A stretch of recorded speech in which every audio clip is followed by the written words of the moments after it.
ओहो हेर्नुहोस् त आइसिलो कस्तो मजासित पाइएको होइन। यसलाई चाहिँ हामीले यसरी खानुपर्छ।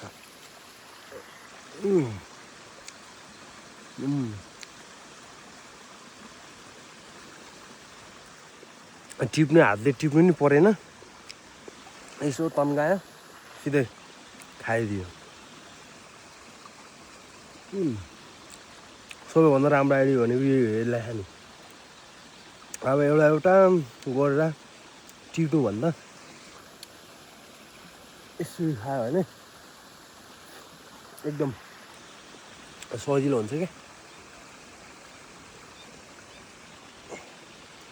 यसको काँडाले चाहिँ जिब्रो भेट्यो भने फेरि खत्तम पार्छ है। ए कस्तो राम्रोसँग पाकिरहेको रहेछ मिठो पनि फेरि लास्टै मिठो हुन्छ। ओहो यहाँ त झन् कत्रो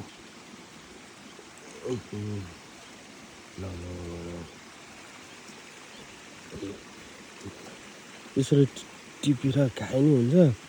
अघिको जसरी सिधै तानेर मुखले खाए नि हुन्छ टिपेर।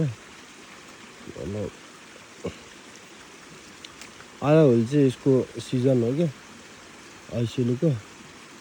अब 1 महिना जति पछि त हराउँछ।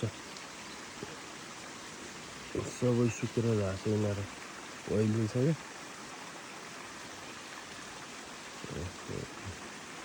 ल गुलियो अमिलो हुन्छ होइन। तपाईँहरूले पनि खानु भयो होला। एकदम मिठो हुन्छ यो।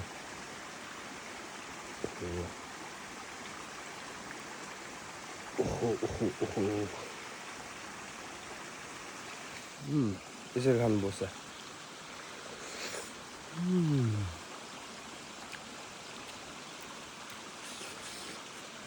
मिठो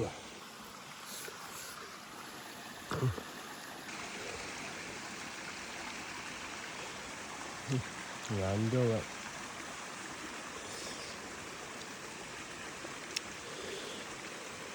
अलिक टाढा भयो कि यिनीहरू। हातले अलिकति नभेट्दा जस्तो भयो।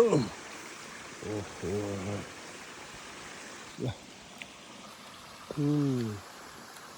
तपाईँहरूको ठाउँनिर पाउँछ भने तपाईँहरू पनि खानु होला। एकदम मिठो हुन्छ है। शरीरको लागि पनि एकदम राम्रो गर्छ यसले।